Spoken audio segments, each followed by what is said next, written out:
Facing challenges and overcoming setbacks is part of doing business. Whether you have the expertise to survive them or not could mean the difference between success or failure. Welcome to We Are Women, featuring revealing conversations that provide invaluable insights into the success secrets of female masterminds. A must listen for every entrepreneurial woman. Now here's your host, Janine Vosper. Hi, it's Janine Vosper here, and welcome to this episode of the We Are Women podcast. Today, I have Carmel Catanuto. Now, Carmel is a passionate counsellorist and art therapist. She started her journey in the travel industry, working for a major commercial airline, and she took a leap of faith transitioning into mental health as a support worker, and now is a solopreneur in her own business, running a very busy private practice in Oatley in Newtown in Sydney.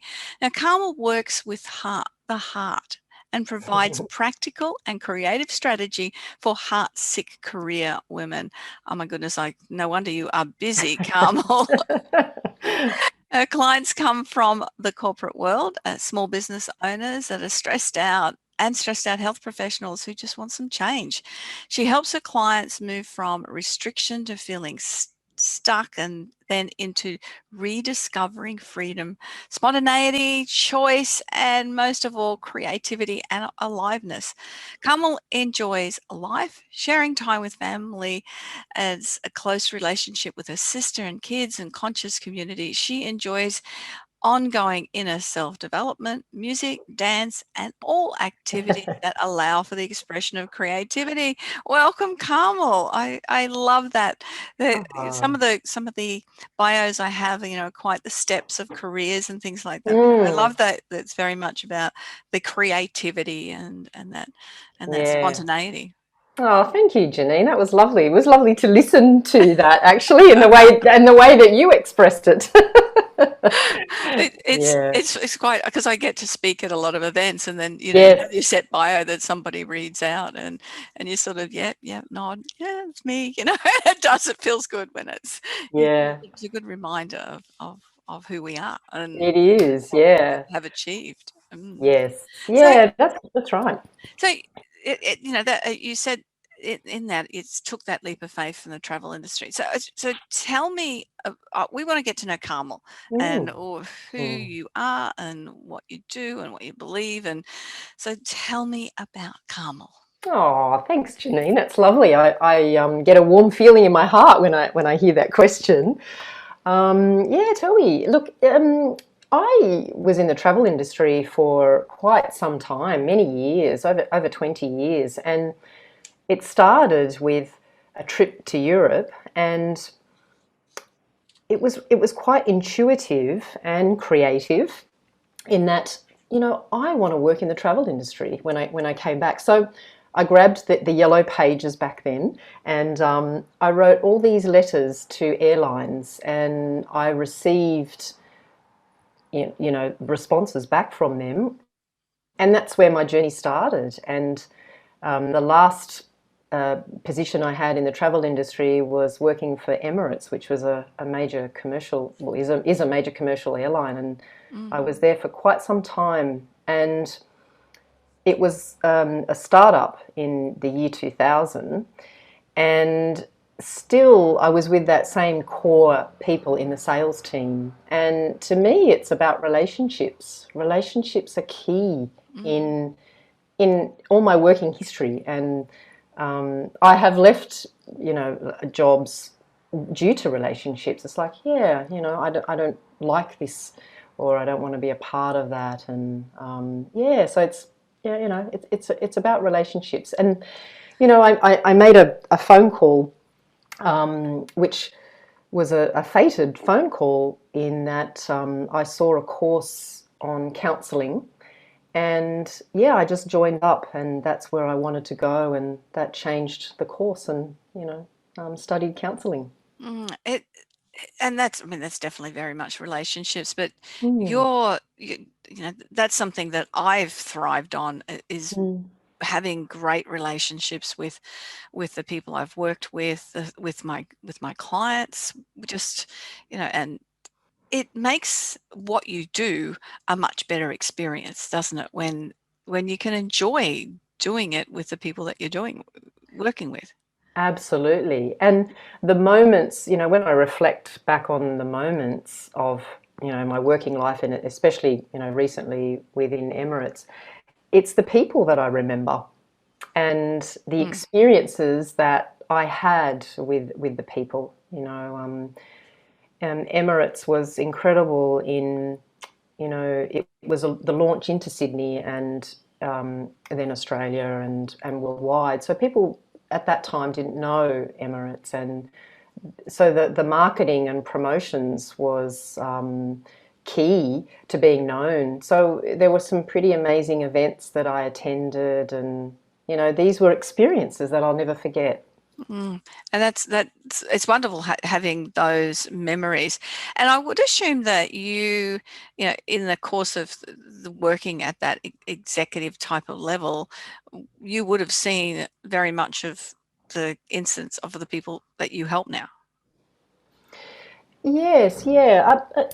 Yeah, yes. Say more about that, Janine. Yeah, yeah. Say more about that question. So, you know, you're helping stressed out women Mm, mm, in executive roles or in their own business, and I'm assuming that, you know, you would have to decide to go into counselling is mm. okay. I can see that there's people struggling around me, and I can help them. Is that part of what motivated you to do that? Yes, absolutely, and it impacts families too. So these women and men, are stressed out, and then it has an impact on the relationship with their loved ones and their families, and not a good impact. It's not supportive, and there's role modeling that happens, with children, and they see, their caregivers stressed. It doesn't create for a solid foundation in building healthy relationships. Mm. So yeah, it's very impactful and detrimental to health and mental health, physical health and mental health. Mm. And is that something for you personally when you decided to, was that part of your journey for you personally as well? You know, going from, okay, there's more to this. I can, yeah. Yeah, absolutely. I guess I'm the type of person, and part of my character is to get deeper. What's going on here, and getting into, I guess my journey, Janine, is moving from being focused and in my head more into my body and feelings, and what is this heart space.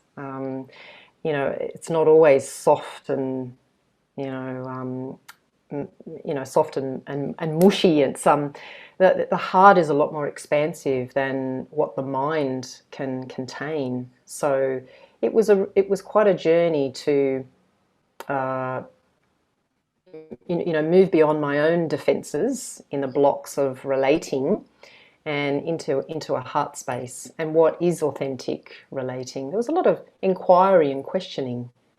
Mm. And I think, you know, people listening going, I don't really get what you mean Mm. about the heart space being more expanded than the mind. It's probably, you know, most of us would be thinking that Yeah. where the mind controls the body. Yeah, you're absolutely spot on there, Janine. In our thought patterns actually create a feeling in our bodies, whether we're aware of it or not. So, if there's a really conditioned thought and something that's quite negative, that can bring you down. And it's and I'm sure in the work that you do, Janine, that it can lead to a core belief about yourself. Something Mm. like I'm not good enough, and this repetition of the thought really kind of locks it into the body, and the body has its own emotional intelligence in that all the cells and the makeup of it believe it. And you'll even see a person in the way that they stand, in their languaging, their feelings as well. You know, it could be a low mood or a depressed state, or high anxiety. You know, there's an anticipation of something bad's going to happen to me. So it's about tuning into the thoughts and being aware of your thought process. That's a really good starting place in opening up a core belief. And this is a process. It's not something that's done overnight. No, and I had a conversation with somebody yesterday. It was really interesting that you brought that up about that body language, and they've got somebody temping in their office, and she's really quite good at what she does, but they now need to fill the position full time, and she's applied, and this person is in senior management there, and has said to the people hiring, I hope you don't consider hiring her because of the bent over, the shuffling of the feet, the not wearing the corporate prescribed clothes. And it was just the whole demeanor, and it pulls the demeanor of everybody else down, and that energy drops in the office. It wasn't necessarily she didn't look good. That was not, it was the how it pulled the energy space for everybody else surrounding this person. And you know, what do they hire someone that's, you know, quite capable at the work, and then invest in her to probably respect and honor herself more is would be the way I'd describe it, when you can open yourself up and walk tall, as opposed to do they hire someone else, you know. And it was sad to hear that, and she was not being vicious in her statement. It was just something that they couldn't afford to have somebody with that lower energy. And it just made me think of it as you were talking about that, how that reflects that, maybe that sadness, or that less belief in self reflects that into how you are seen by the rest of the world. Yes, and you know, having that reflection and that feedback could be valuable to that person. They may not see or know how she's being experienced. And this is where the sadness comes in, Janine, in that if there is a particular belief that is happening, because we actually don't know what's going on inside that person, this is where the outside or the environment really reinforces that belief. You know, it can be like, oh, well, you know, I didn't get the job, so, you know, I'm really not that good, you know, which is really sad. It is. And for someone like myself, and with what you're doing, when you're seeing people that, you know, I get people to be able to stand up and speak their message, and or to be able to have such a belief in their product that they're comfortable talking and telling people about it, because they love and respect what they do, to, you know, to switch it from all the negative thoughts, but which are usually, well, I find usually about their own ego. It's, you know, I don't want to feel uncomfortable. I don't want to be, if we're talking about sales, I don't want to be pushy. I don't want people to not like me, you know. So it comes back to that personal, and then that creates that continuing story about I'm not good enough. But that's very much on the I, and that's got a little bit off track. But it's that that taking somebody from, you know, maybe that person's example, I don't know her, but that energy of a person into something where people have such a belief in themselves that they, you know what, that's fine. I'm quite capable doing whatever, and I have belief in myself, and there you go. Yes. And I'm imagining, Janine, that you hear a lot of that in some of the statements that you were talking about. It comes back to how that person sees himself. And those statements are, you know, taking it a little bit deeper in, you know, you were speaking about a body presentation.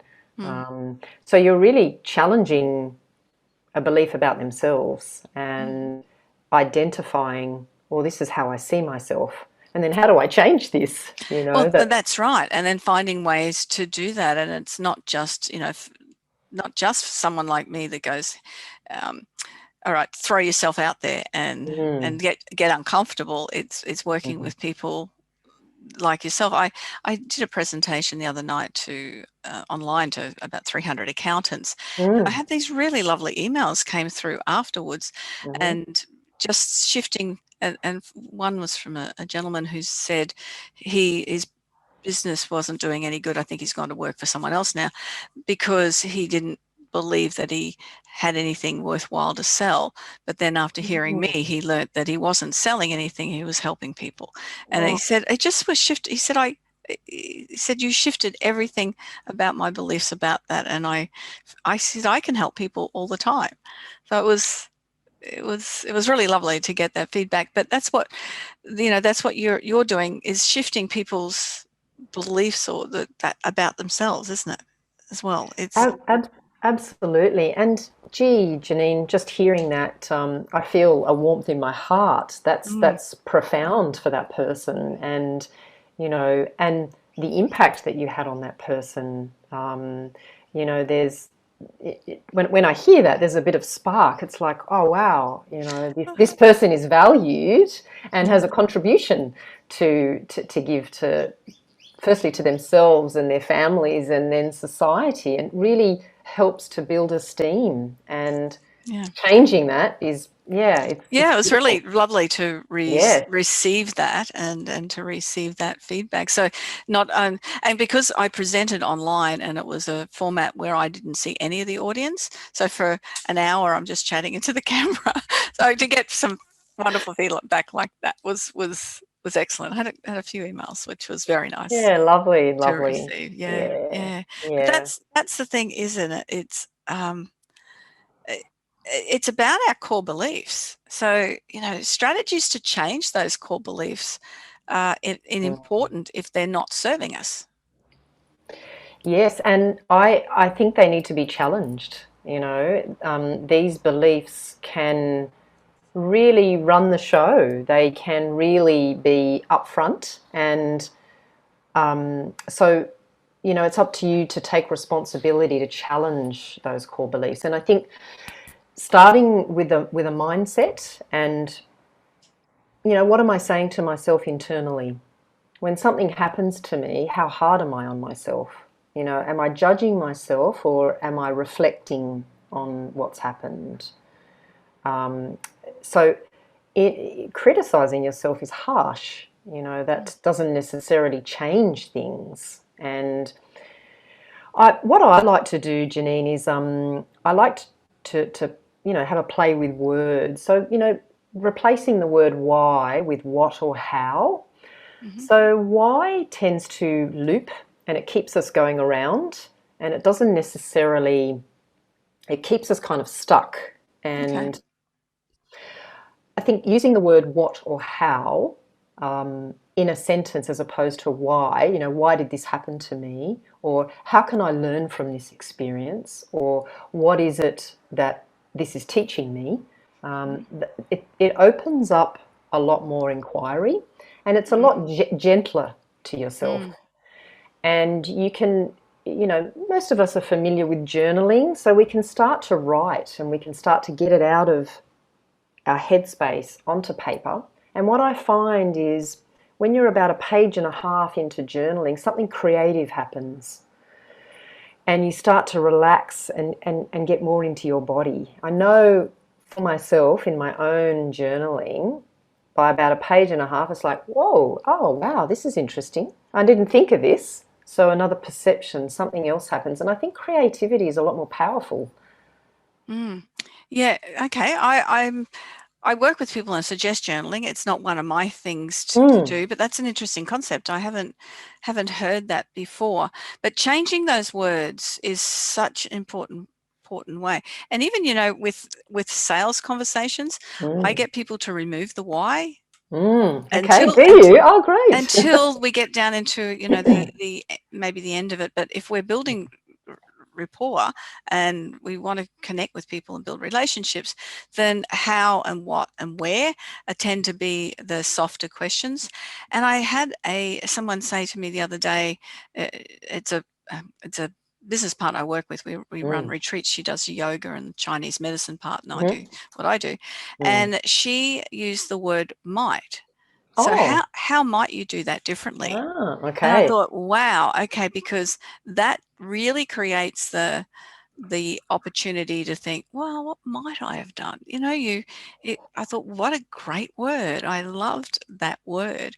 And it's rather than being really direct. Yeah. So but they definitely, again, that's in a sales conversation, is to use the words, because the how and the what offer open up to an open-ended thought process or an open-ended response from somebody. Yes, it does.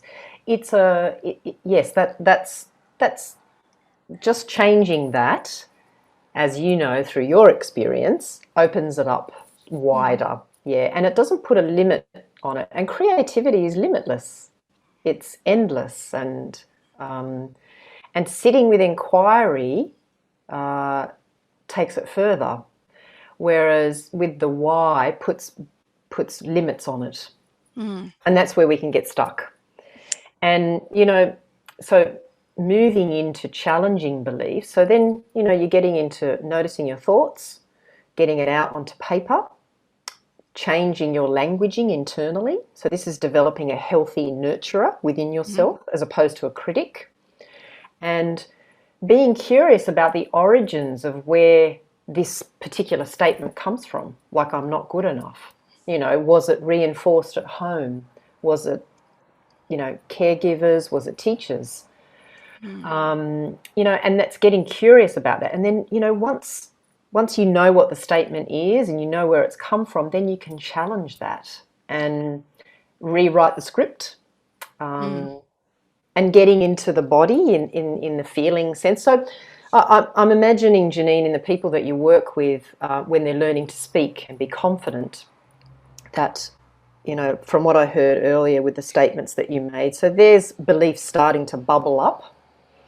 So here there's a little bit of discomfort in firstly getting up to speak, because that belief is kind of reinforcing that person. And then they've got to have a good experience. It's really supportive because it's vulnerable. You're in this period of change or transition, and there's vulnerability there.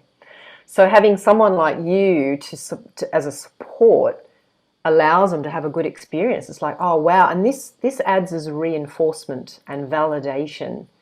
And then that person can start changing that thought, and he's like, oh yeah, I actually did that. I got up and I spoke. Yes, I was nervous, but it felt good.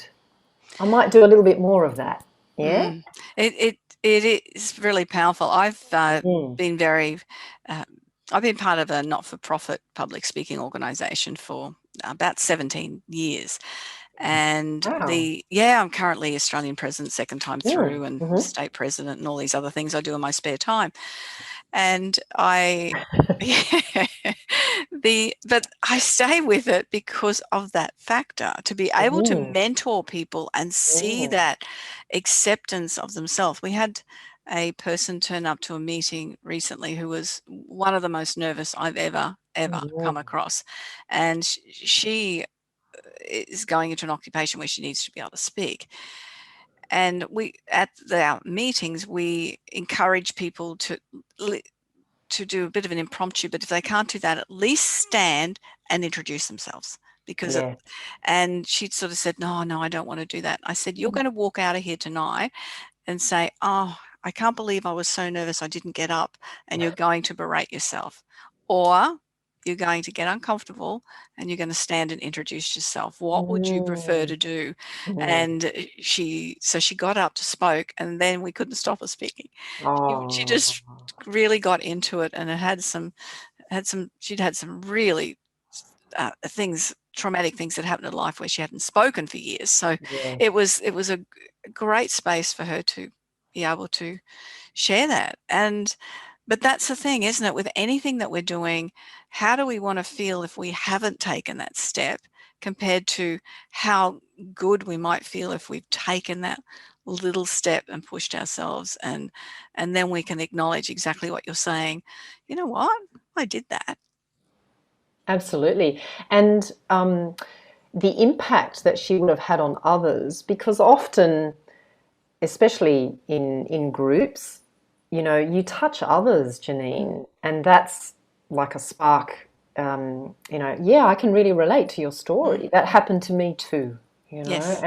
and this is the impact that, that particular woman would have had on others Mm. by her challenging herself to be vulnerable and to have that support. And yeah, so then it opens up more for her to question her experience. Yeah, Mm. it's not like, that did happen to her in the past. It's not Mm. about it's accepting that, but it's like you gave her that choice. Mm. Yeah. Yeah, yeah, and she did. She had a few tears as she was speaking, but Mm. she thanked me Mm. afterwards. So it's wonderful to be able to see people do that, but it's challenging those core beliefs. So coming from a heart center, I know you talked about the creativity and the journaling and changing the words, but the strategy from a heart center, what does that look like? Mm. I think the heart center is allowing yourself to feel feelings and that feelings are okay. Often in the business world and corporate world and society in itself supports the mind. That woman that you're speaking about, it seems, I imagined her, and from what you're saying, is that she was really embodied and in her body. She had tears. So people can't help but be impacted and touched by that. And that's the Mm, heart space. And I think as a public speaker, incorporating your body and feelings as well as your mind is a lot more powerful. Someone that comes to mind is Brene Brown, who speaks about vulnerability and mm, shame. And she uses humor. There's an authenticity to her, mm, and it's real. And authenticity is about being real, acknowledging what's going on. So that woman that you're speaking of, she was real with herself, mm. in how she felt. So I would say the heart space incorporates feelings and being in the body. Mm. Yeah, that makes a lot of sense, because Mm. then everyone in the room felt, Ah, and I could see people holding their yes, chest, so they're holding yes, their heart. yes, yeah. It's You can't help but move into that yeah, space. yeah, And even if you look at the arts, you go to a beautiful gallery and see a painting, or you see a beautiful sunset, it just moves you into mm, that heart space. Yeah, nature is such a great self-soother in that yes, way. Yeah, yeah, when we're stressed out, anxious, in our heads, trying to figure things out, going around in circles.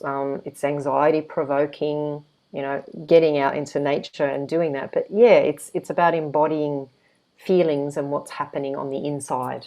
mm, yeah, yeah. That makes a lot of sense. Mm, The um, and I know something that I read within your notes were talking about mm, that intimacy with that feelings and that process that then opens you up to be able to be intimate with people if you haven't got that boundary up or the barrier up. yeah, yes, yes, yes. So it would have been interesting to, when you're in your body, especially using that example, Janine, of that woman speaking, it would be interesting to be in the room and feel the intimacy, the level of intimacy that was in the Mm, room. Because when people are in their hearts, there's connection there, yeah, and mm, there's respect. There's um, you know, I don't know. I guess everything aligns with values. mm, There's time probably stood still. And this is like true connection. Mm. Yeah. So I guess, intimacy is about aligning with your thoughts and your body and sharing, from that authentic space what's going on for you. That So creates intimacy. yes, and so working with women in business and executive roles or owning their own business, it's not a space where they can usually demonstrate that. Because it shows a vulnerability, which then I worked with a client recently that was a 20-year police officer who had to resign because of PTSD, and you do not show any vulnerability at all, because Yes. you will, one, your male colleagues will jump all over that, and also so will the crims or anyone that you're trying to convince. But that's an extreme version of not showing vulnerability, but it then creates mental health issues as in this instance. But it's that that whole, I'm running the business here and I've got to take on a male energy as opposed to being vulnerable. How do they do that and still have that? I suppose the word seat of power is what I'm thinking of, but have that. Yeah, it seems a juxtaposition of beliefs when you're in that space trying to create that, but then that causes disharmony, and this is also. So Yes. how do they do that? Yeah. Yeah. Yeah. Such a great question. I think there's a level of healthiness, Janine, in the environment that you're in as to the level of vulnerability that you would share. And that is a healthiness towards yourself. I think the starting place would be being intimate with yourself. So, understanding your thought patterns, what the style of communication you're saying to yourself, knowing what you're feeling, what your needs are, how to meet them, and how do I connect with another. And it's in an environment like that, there would be different levels of intimacy or connection, and it's changing a culture. And it could even be that having a healthy boundary around bullying or name calling, that starts the process of, first of all, having a boundary around that, then builds self-esteem, and then others are valued, and then they start to feel safe. And then that could potentially lead to people opening up. So I think with processes in getting there, it's not about I'm going to make myself feel unsafe and be open in this environment if it's not unsafe. I think I would respect the having a healthy boundary, and that's probably different to a wall or a block. Okay. Yes. Yeah. Yeah. It feels different even in the word than a barrier or a wall or a block. Yes, a boundary, which Yeah. means, because a boundary is flexible, isn't it? That's right. Yes. Yeah. I love to use the analogy of a waterfall. So if you're standing under a waterfall, you can put your hand through and it goes to the outside, and then, someone can put their hand through, but it's fluid. When we have a block, nothing can come through. So we can't even be touched in the heart. But yes, we can stop something coming in, but we also can't be touched also. So having that level of fluidity, and this takes practice in communicating what's happening too, in starting to cultivate a language like, I'm uncomfortable in this conversation, so I'm just going to go for a walk for a moment. That's actually a healthy boundary. Yeah. Mm. And when you start to do that, and you do that consistently, you actually educate others. You do, and it challenges Mm. others. Oh, absolutely. That was something that I have found in, work environments, because Mm. I've always been, confident in my ability and confident Mm. in Mm-hmm. what I do. Then it, for some people who were very challenged in their own belief, it became a target because that was their way of dealing with it, because it was easier to throw at someone else than to look Mm. in. Yeah. And that was, it was a few times it was quite challenging for me, because I was aware. And that's the thing, is when you're aware of why somebody's doing something, or you believe you're aware of why somebody's doing something, it's even more difficult to accept it, and show compassion still, but and Mm. still have your boundaries without taking it on as well. Yes, and yeah, absolutely, absolutely. In what you're sharing, it's not. It doesn't mean that it's easy, Mm, because there is a level of discomfort. Especially, there could even be a belief around what boundaries are. For some people, it might be, oh, they won't love me anymore if I put in a boundary. So even challenging what the meaning is of a boundary for that person, mm, and knowing what that is and what that means. Because boundaries are taught, they're learnt. We're not born with boundaries. Actually, we're dependent.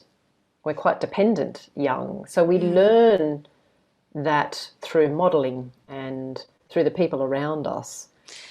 Yeah, and I'm really discovering that now as a grandparent with live-in grandchildren, Oh, yeah. and that they've just been here now for a couple of months. And as a parent, you don't really notice it. You just sort of get on and do it every day. I think that's just plus I didn't have the the extra 20, Mm, 30 years experience that I have had now. yes. And it's really interesting watching Miss Two, who hadn't had those experiences with boundaries, and she'd never learnt no, which Mm. was usually, that's one of the things they learn. So her way of demonstrating she didn't want something was swiping everything off the table, Ah, okay. or going into something quite dramatic and Mm, possibly violent as well. And yes. then she's been taught, though, if you don't want it, you say no. And now she shakes her head and says no. She had, and that's one of the simplest things that you would think, that's a boundary there for a 2-year-old, is to be able to go no, and how to respond to it appropriately. Yes, yes. So it sounds like that she's demonstrating the boundary through her action. Hmm. And now the words are supporting her action.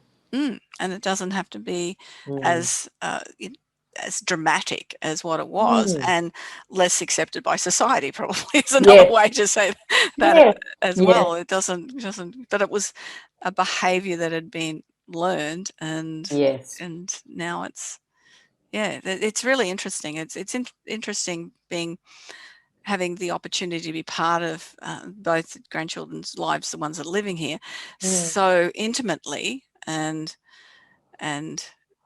seeing if you can assist with little changes like Yes, that this may help them yes, as they yeah. deal with the world. That's right, as they navigate their way Mm, and their stage of development and what they're learning. And in their language, it has to be age appropriate mm. so they understand. Yes, Yes. Yeah. yes. And see, that's part of that, that's a core belief, coming back to a belief that was hers, that if I don't Mm. want something, this is how I responded. Now Mm. that belief has changed. How in the people that you work with, the women that you work with, how do you unpack and look at beliefs in a different way? Yes, yes. Um, it's definitely a process, Janine, and I just have a fascination and a curiosity with words and what people say, and looking at how they're saying it and what's happening to their body.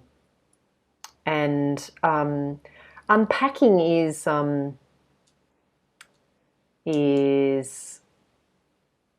I invite, it's an invitation to, I invite the person to, what's going on the inside? What are you thinking?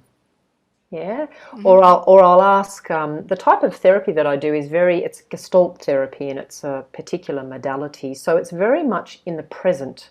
So someone could be telling me a really big story and they're smiling. So I just bring attention and awareness to what's happening in the present moment. So it might be something like, wow, you're telling me this big story and I see that you're smiling. And they'll go, oh, they don't know. And then that moment develops. And so where else do you do that? Oh yeah, I do that here. And you were talking about relationships and people don't like me or respect me. Oh, I wonder if that has something to do with that. So in each moment, it's bringing awareness to the moment. And the therapeutic relationship is key to healing. So there isn't any separation. So together we co-create the space together. And I'll change it up. It's not just about sitting in the chair either. It's about, yesterday I was working with someone and I thought, it's quite mind focused. So I said, okay, let's do something different. So we stood up, and again, it was around relationship, and there was an invitation to do something different. And the feedback, just like you got with the accountant, it was like, oh, wow, this was a really good session. It was like, oh, this was awesome. And then I was curious about that. So what was it that was different, it's constantly bringing awareness, Janine, because when you bring awareness to a behaviour, you have a choice to do something different. Yes, that's a real key, isn't it? That word is awareness. And yes. And it's not until you start being aware that you have a choice, that you are driving the bus, and it's not you're not just a passenger. Yes. That when you know that you take on a lot more responsibility, because it's your choices. It's not just things happening to you, but it also provides a lot more opportunity to create the results that you want, because you're aware that you can do it. But there's, what I've discovered is there's so many people that aren't aware that they are the ones that are driving the bus of their lives and responsible for it. Yes. I love that in what you say. It's very powerful. When there's awareness, you're taking responsibility for your behaviour and the impact, and you're developing a relationship with yourself, and then there's a choice to change something. And quite often we get stuck in, oh, I don't know how to change it, or how come this keeps happening to me, or and then being supported in that, there's an awareness of, oh, okay, so I do have the power to change things. It's not like events don't stop happening to you, but it's how you experience them changes. Yeah, and you're not going to stop feelings either. It's not about stopping feelings. I don't feel so good. I don't want to feel that anymore. I want it fixed. It's how you experience it changes. And to me, that's a lot more powerful, because you're taking responsibility for your behavioural change. Yes, there's a topic that I teach called spiral dynamics, and it's about value systems, and through the different memes as to and where we are within the spiral is what's important. But because we've gone through all of the levels of the spiral, we can move into a level that we've been in before, where we've learnt different behaviors. And it might be when we just, the red is, it's all about me. It's the 2-year-old tantrums, or it's that space in time. Yes. So we can do that. We as adults, we know how to to do that. Mm. And so we can do it without an awareness, or we can do it with an awareness and go, that's interesting. Let's just get out of that space again. But to see it, or because it may be that you need to be in a very solid space where you set very stringent rules and boundaries or around you, or to keep you safe, so you can do that. But you can also go into that space and go, probably the easiest description is chuck a wobbly, and then and go, well, okay, I'm over it now. Or if you aren't aware, you can stay in that space and be in that cranky mood for long periods of time, rather than just being in, out, I've got it done type of thing. So and it's not about that's good or bad. So I would be curious about if I'm chucking a wobbly and my 2-year-old is driving the bus. What I would do is like, well, hold on a minute here. My 2-year-old's driving the bus. Now, 2-year-olds don't drive buses. My adult self needs to step in here, and then I would gently take my 2-year-old by the hand and say, what's going on here? Because our emotions are normally the younger parts of ourselves that have been impacted. Yeah, like a hurtful word gets in and, starts activating that 2-year-old. So it's up to ourselves as the nurturer to self-care that emotional part of ourselves. But often, the nurturer is the critic. And you could turn on yourself and go, oh my gosh, you shouldn't have felt like that. This is really bad. You've embarrassed yourself. So you're really berating a part of yourself. So this is where tuning into the language and what you say to yourself is really important. Yeah. And ensuring that it's nurturing language. Yeah. Yes, and that's an important factor, and that's part of that self-care, isn't it? So what sort of things can we do to have that self-care? Yes. Yeah, so self-care, I think, knowing what it is. Self-care, firstly, is what we do when our boundaries have been encroached. So it's tapped into a value that, it's triggered overstepped a value of ourselves. So self-care is taking care of yourself. So you need to do an action to bring yourself into regulation. And, it could be as simple as, making yourself a cup of tea. Yeah, I'm activated here. I need to put my attention on myself and what's going on. Yeah. So, and self-care is receiving. It's not about an exchange of energy. So receiving, like, you may need a massage. So it's going one way and that energy is just going to you. You don't have to reciprocate to the other person. Yeah? Or someone could make you dinner and you don't have to reciprocate. Or, you're upset and you want someone to listen. You don't have to, listen to the other person. You could just say, I just need someone to listen in this moment. So it's just going one way. Yeah, so self-care is important in follow-through, in boundary setting.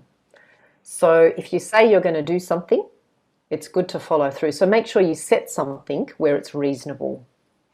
And that would then lead to a healthy relationship, not just with yourself, but with other people around you. Yeah, yes, it is. And the healthiness of that is that you show the other person that you value yourself. And then they might go, well, I might start valuing myself. You don't know what happens to the other person. Or they might, do the opposite. It's like, they just think of themselves, or because they're probably not valuing themselves. Yeah. For example, someone continually puts you down. You can put a boundary in that and say, look, I'm uncomfortable here. The language is impacting me. It needs to change, or I need to just go for a walk. And the walk is the self-care. Right. Yeah. Okay. Yeah. But it's important though, Janine, to when you're putting in a boundary, is to be specific, and specifics around what the person's doing and not their character. Sometimes boundary setting gets a bit messy or mergy with, oh, you always do this, and that's not clear. No, Yeah. no. Yes. Yes, you always is when you've been Yeah. married for 40 years, there's a lot of Yeah. always. Yes. That's what happens, isn't it? In long-term relationships, they kind of get like Just probably many times over 40 years. It might have to be once a year. And it's, oh, you always leave the top off the toothpaste. no, that actually is always. That happens. It's so funny. I have my own toothpaste now. There you go. That's a really good boundary. It's like, hey, I'm not going. The lid's gonna be off that toothpaste. I have my own toothpaste now. Absolutely. That's so funny you brought that up. Oh gosh. It's some of the behaviours have changed since we've had the children in the house. Yeah. Okay. We can't leave cupboard doors open anymore that we Yes. used to always leave cupboard doors open. Things that Yes. so it's becoming a learning curve for the 60-year-old as well. Yes. Which is a whole lot of fun. That's good. Yeah. I usually Yes. ask for three takeaway points when we're starting to wrap up. So if there's three things specifically that you want the listeners to really, take action on. Yeah. I think that the 3 points would be in wanting to uncover a core belief, that's like a big question, is to start tuning into when you're having a conversation with someone, what are the words that you're choosing and how you're speaking and what's happening up here in your thoughts. Just start tuning into that. Yeah. And if a particular statement starts to emerge, really take note of that. Yeah? Yeah, that's good. So tuning into the thoughts. The next one would be that self-care. So self-care is about receiving, and it's part of boundary setting in that when something has happened to you and you're either triggered or uncomfortable, self-care is a good thing to do. And you could even go away and write a list on what would be some of the self-care things that I like to do. Go for a walk, pat my cat, and they can be very simple. Then they don't have to be big things. What you're doing in self-care is changing your because you've been aroused, you're actually supporting yourself in coming back into an equilibrium, back into yourself. Yeah. Where I live, it's about a 30, 45-minute drive to the Gold Coast, depending on traffic and where I am going on the coast. And I love to play I Am Woman over and over and over and sing really loudly. That and Piano Man, they're my two favorites. Oh, beautiful. And it is. And I never would have termed it as self-care, but it is awesome, and it just raises my spirits and energy, and just to be able to sing loud. So so it's little things. It doesn't need to be the $100 massage. It can be not at all as simple as that. So beautifully said, Janine. In when something's happened to you and you're feeling a certain way and you want to change your a particular vibration, you put on I Am Woman or Piano Man, and you know that it changes. You're even smiling as you talk about it, so it's already changing. Yeah, absolutely. Yeah. Yes. Oh, that's good. Yeah, and I guess the last the last takeaway I guess would be is vulnerability, and seeing vulnerability as a way of connection. And it's actually a position, not a position. It's powerful in vulnerability and moves you into the heart space. Yeah. Yeah. No, that's great. No, that's wonderful. It's been a really great conversation, and I have thoroughly enjoyed it. And I say this at the end of every single interview and chat: the time goes so quickly. It There's certainly does. so much great content and just really things that are really important for us to be thinking about and considering and looking at the way we talk to ourselves and the way we treat ourselves. How can people get in touch with you to work with you, Carmel? Well, I can give you a link to my website, and I have my contact information on my website. And yeah, people can call me or contact me through my website. Which is? It's www.carmelcatanuto-psychotherapy.com.au. Okay, and Catanuto is spelled Catanuto. And Yes, the links will be on the show notes anyway, so we'll be able to great. put Okay. that in there. So it's been terrific. Thank you so much for sharing with us. And I know this is going to be a very enjoyable episode for the listeners. Yeah, thank you so much, Janine. It was lovely to get to know you a little bit more and the amazing work that you do in sharing some of the examples here. It was fantastic. I really enjoyed it. Thank Thank you. you. Yeah, and I mean, we're both very blessed to be able to do what we love, which Yes, is a very important space to be in. it is. It is.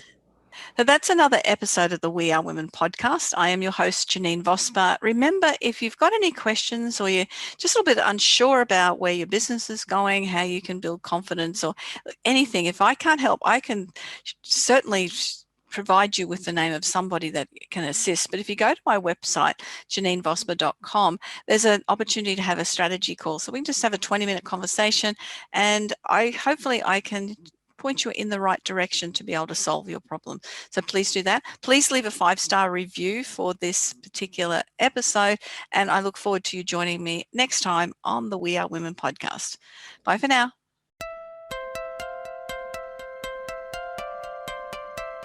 So, do you feel stuck in a rut in business? Visit speechperfect.com.au and download Janine's free ebook to avoid the 5 most common stumbling blocks women face in business. It's jam-packed full of tips to overcome the barriers that could be holding you back from the success that you dream your business will be. We would love you to leave a review of today's episode and share this podcast with other women in need of entrepreneurial inspiration.